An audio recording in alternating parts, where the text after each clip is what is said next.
not even 1 even inch. Do you think he saw this scene? Or is he just taking that as romantic imagination? Did he go to the West? Did he go out on the gold rush, 1849? I think he did, but I may be dreaming. I mean, I don't think he just is imagining everything. Some of it in that. Here's one I don't think he imagines either. The runaway slave came to my house and stopped outside. I heard his motions, crackling the twigs on the woodpile. He's in Ohio someplace near the river. The slaves coming across from Kentucky or someplace. Through the swung half door of the kitchen, I saw him limpsy. Makes up a new word. It's a mixture of being sick and limping. I saw him limpsy and weak, and went where he sat on a log and led him in and assured him, and brought water and filled a tub for his sweated body and bruised feet, and gave him a room that ended for my own, and gave him some coarse, clean clothes, and remember perfectly well his revolving eyes and his awkwardness, and remember putting plasters on the galls of his neck and eggs, dressing his wounds and ankles.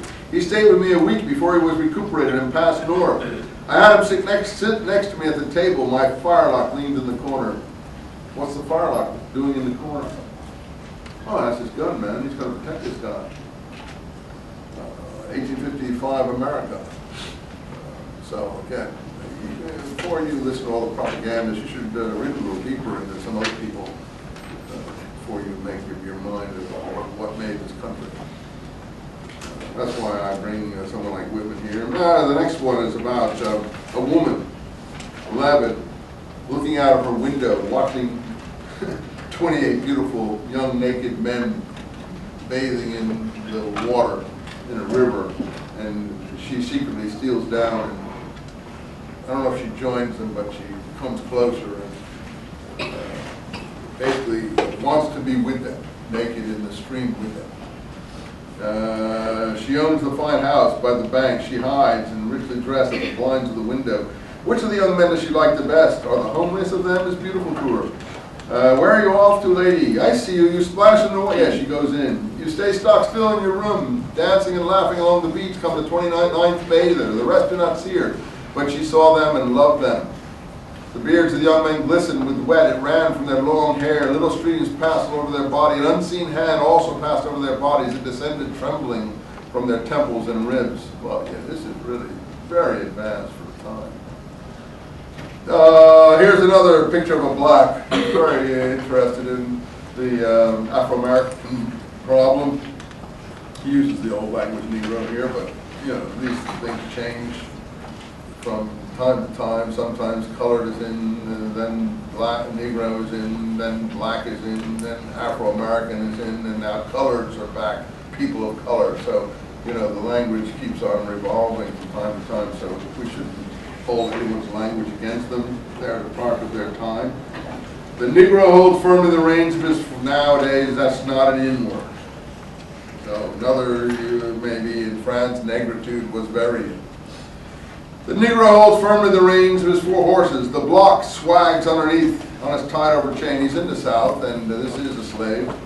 The Negro that drives the long dray of the stone yard, steady and tall he stands, but Whitman stops to regard him and admire him. Poised on one leg on the string piece, his blue shirt exposes his ample neck and breast and loosens over his hip band. His glance is calm and commanding. He tosses the slouch of his hat away from his forehand. The sun falls on his crispy hair and mustache, falls on the black of his polished and perfect limbs. Polished and perfect limbs. Prejudice? Any derogatory feelings here? I behold the picturesque giant and love him. And I do not stop there. I go with the team also. Does he like this person? You know, if he likes him, he loves him. In me, the caresser of life, forever moving backward as well as forward, slewing to niches aside and junior bending, not a person or object missing, absorbing all of myself amid their song. 14, the press of my foot on the earth springs 100 affections. I am enamored of growing outdoors, of men that live among cattle or taste oceans and winds. He talks about the opera, and then the next line, my God, 15, he's got every kind of scene you can imagine from American life. And 16, too. He's with Yankees, Kentuckians, Georgians, boatmen, Canadians, Vermont people, Texas rag, comrade of Californians. Gets a bit corny sometimes. When he's good, he's really good. 17. These are really the thoughts of all men of all ages and lands. They are not original to me. If they're not yours as much mine, they're nothing or next to nothing. If they're not in the riddle, in the untying of the riddle, they are nothing. If they're not just as close as they are distant, they are nothing. This is the grass, again the grass, that grows wherever the land and the water is. This is the common air that bathes the globe. Music in the next line, he likes music. And then 19.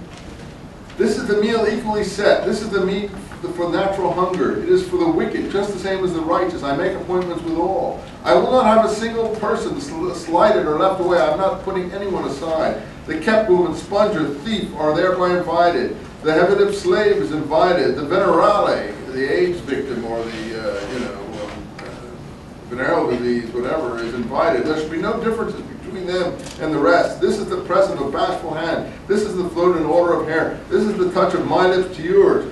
This is the murmur of yearning. This is the far of depth and height reflecting my own face. This is the thoughtful merge of myself and outlet again. Do you guess I have some intricate purpose? Well, I have. The 4th month showers have. The light on the side of rocks have. Do you take it? I would astonish. Does the daylight astonish? Does the early red start twittering through the woods astonish? Do I astonish more than aim? Who goes there? 20. Hankering, gross, mystical, nude.